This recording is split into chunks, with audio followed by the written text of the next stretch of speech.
Okay, Mario once again with MIA Microflight, and I am printing some parts for the MIA Mini RC Microlight. That's the model that I just flew a couple nights ago. I brought that model back. I was sitting just hanging on one of my walls, and I decided to bring it back. I've had people ask me about that model, if I'm going to turn that particular one into a kit, and so I reconsider that. I don't sell the smaller kits. I saw the fifth scale, quarter scale models and larger ones because that's kind of the direction that I went into after selling the micro helicopter stuff. When I stopped selling those, I decided to do the bigger stuff because that's what people wanted. But since I've had some requests for the smaller stuff, I guess people want to fly the little guys. It's more cost effective that way too for some people that may not have the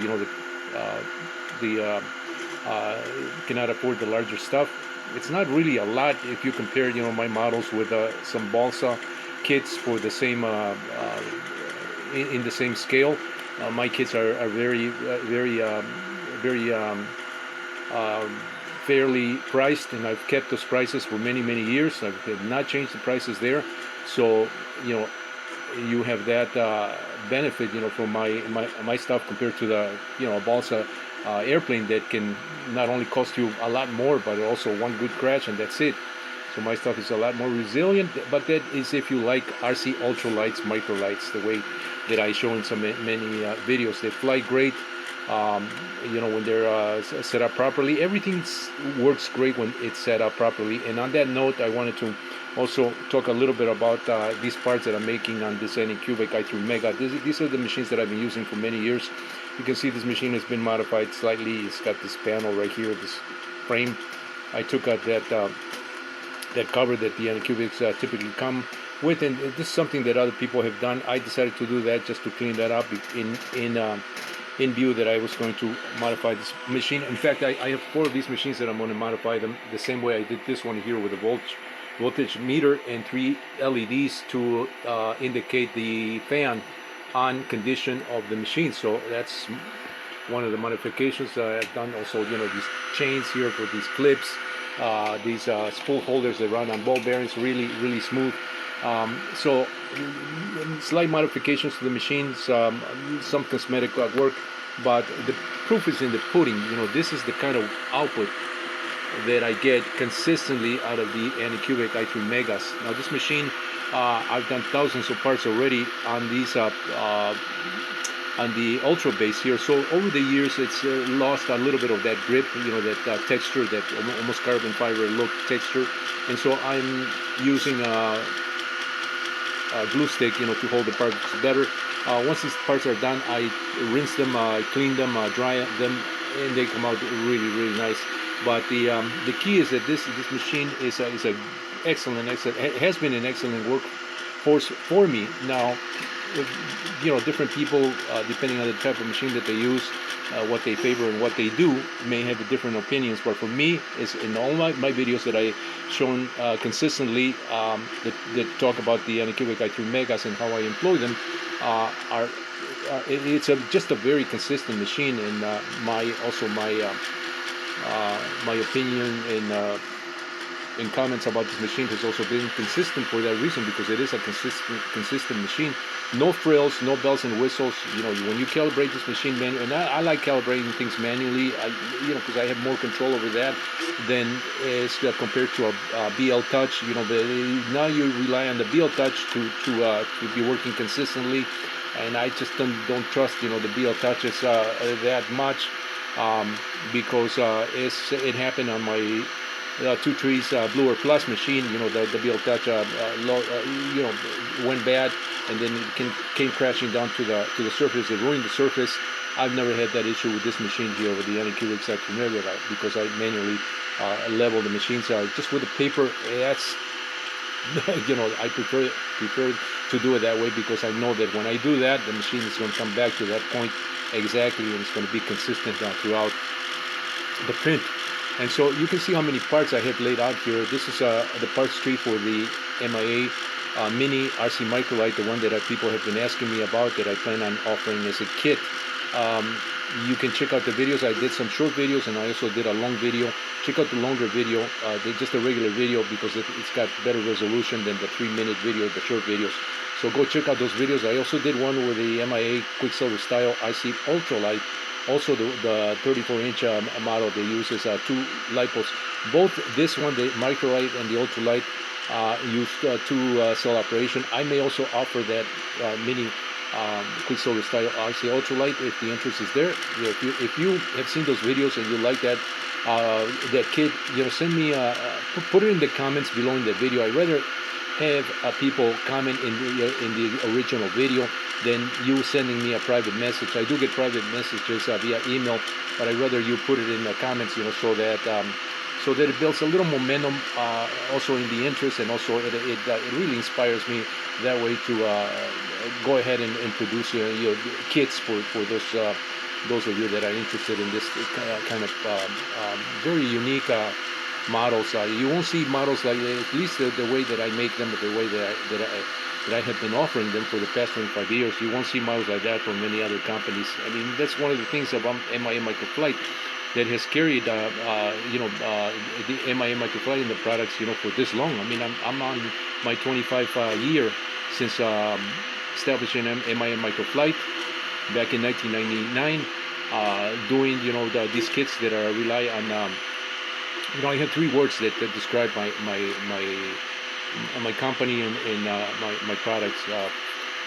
Performance, durability, and realism are the 3 characteristics that I have rely heavily on all the stuff that I do. The stuff that I design, the stuff that I offer. They have to meet those 3 standards or characteristics. And you can see by the output how well these parts are coming out. And I can't get over how, to this day, these anechoic i3 Megas, I've had them since they came out. They still perform consistently, and they're very, very reliable machines. I can walk away from here and just come back when the parts are done. Of course, I don't totally walk away because of safety reasons, that I like to keep an eye on these machines just in case something goes wrong. But I've never had any issues of parts getting messed up or not printing correctly, provided the machine is level, as I mentioned earlier in this video, and provided the surface is it's got the grip. So the first layer is able to grip permanently, not so much permanently, but more steady on the surface. That way there's no chance of the parts getting loose and becoming making a mess. Sometimes it happens with machines that are not calibrated properly, not leveled properly, and the surface does not grab onto the parts. These, by the way, for this particular kit, I'm using PLA, just standard PLA materials. On some other products that I make, I do use much better materials. Not better in the sense that it's a better material, but better in the sense of a little more resilience. You got to design, and you got to make parts, and you got to use materials according to what you're developing. If you develop just a little model, it makes there's no reason to make it out of really exotic materials. And so for cost saving reasons, you want to make those things affordable to a person, but also very easy to print and easy to assemble with. So I do use PETG on some other parts. I've used ABS, I've used nylon on some other products that I make. So all these things are done according to their respective products and size, because size also matters, on these things. Larger aircraft, you want to make the parts more resilient, as opposed to this little mini stuff that I'm making here. So for this particular kit, this is all PLA, real easy to print, but it comes down to that machine being properly set up, level, and just the quality of the output that the machine is able to do. So once again, this is some of the parts. If I were to show you the other parts that I did, I tried doing the same thing on the 2 trees bluer plots, the one that I had an issue with the BL Touch. I did have to manually, until I get the BL Touch, I did have to manually auto level the machine, just go through the auto leveling process with just a mechanical, just a limit switch. on the Z-axis, so every time it would try to touch the table, I would click it. But every time you do that, the heights are inconsistent, and so the parts, when I tried doing this as a full complete parts tree, it didn't come out right. So I decided to just come back to the Anycubic i3 Megas, which are my machines of choice and the machines that I use for this type of work. Once again, Mario with MIA Microlight. Watch my video on the micro stuff that I've been doing lately, flying at night, so that you have a perspective, a view of how these things work. At night, on a calm night, you can fly that in front of your home if you have a cul-de-sac, or in the backyard if you have a large enough back area that you can fly these things. The cul-de-sac is, I would say, it's probably about maybe somewhere around 100 by 100, let's say 100 feet by 100 feet square area where I fly. And these guys right here, they handle small areas just fine on a calm night or on a calm day. I fly typically at night because the wind is slows down, although some nights the wind does tend to pick up a little bit. But at night, calm day when nobody's around, there's no traffic. I did do a video with my neighbor. It was coming in with her vehicle just yesterday when I videotape. I think it was this model here, the Microlight. But because the models fly so easy, and so I rely on the consistency also of the model. If it's something that I can trust, if it's a model that I can trust as far as the control, I know if I get into a situation where I need to turn quickly, the model's going to react. That's the type of model that I'm printing parts for right now. That's a Microlight. That model is very reactive. It turns on a dime and it's very reactive. Comes out of turn.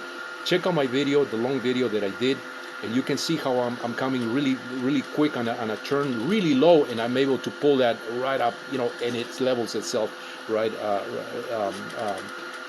back into level position, and I can turn those things. If I get too close to something, I know that I can flip it, turn it the other way, and it'll turn. I mean, it's very reactive model, this little guy that I fly with. The Microlight, the Quicksilver Ultralight, not the Microlight, but the Quicksilver style RC Ultralight, that is also very reactive. But because it's a 3-axis control unit, it uses I'm actually using three channel control, and that one works great as well. Provided you fly this on you fly that model on a calm evening or day. However, it's not as reactive as this Microlight is. This Microlight is really reactive. So if you want something, you crave for really quick controls, and you can do pirouettes, you can do even flips. I haven't done a flip yet, but I'm going to find one of these nights to do a flip with this particular model, so you can see how easy that flips. I did do a recording of one of my earlier videos. I've been doing also recording on my projection screen in my family room of my old videos. So if you check out the one where I'm flying the same model, it's this 2-cell mini RC Microlight. I'm flying that in my backyard, and you can see, again, on a calm day, you can see me doing loops on that model and just flying it really slow around my backyard.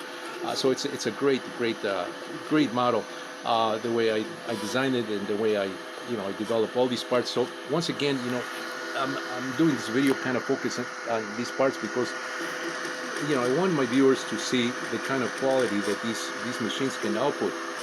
And I'm not trying to promote the machine as I am more interested in my viewers. The customer knows that the reason why I make these parts in these machines and why I talk so much on these videos. I mean, the quality of these parts are it's just phenomenal on this machine, provided, like I said, it's calibrated properly. No frills, no bells and whistles, just a basic machine. It's a great little machine. There's no way for me to replace these machines with modern equipment, because these machines work just great, as I'm showing in this video. It's the same says or goes. If it's not broken, don't fix it. If it's not broken, if it's doing consistent work, there's no need to replace the machine. Mario, once again, I hope this was informative for some of my viewers. Check out my videos, especially the one that I said that I did with this particular model, the longer video, not the short ones. The short ones give you a little bit of and they're a little bit grainy, and it's just the way they come out, you know, in the short version. Check out the longer version. It is, I think, one is 3 minutes, the other one's 5 minutes. Not really that long, but check out those videos. They're a lot better, and they give you a little more insight into how this model. The one that these parts are reprinting work. I'm doing them in this color here because this green right here is a hot green, so it shows up a little better, you know, with a black sail or even a white sail, you know. So that's the reason why I'm reprinting these parts, and I'm also doing it so that I can videotape that in a more recent model. Because I did change some of the, I did modify some of the parts here to take the wider wheels that I'm also printing for these models. I'm not using those bought wheels that I was using originally on that model, because those 5-spoke wheels that they're very flimsy, and they don't hold up as good as my wheels do. So check out those videos. Once again, Mario, stay tuned for more.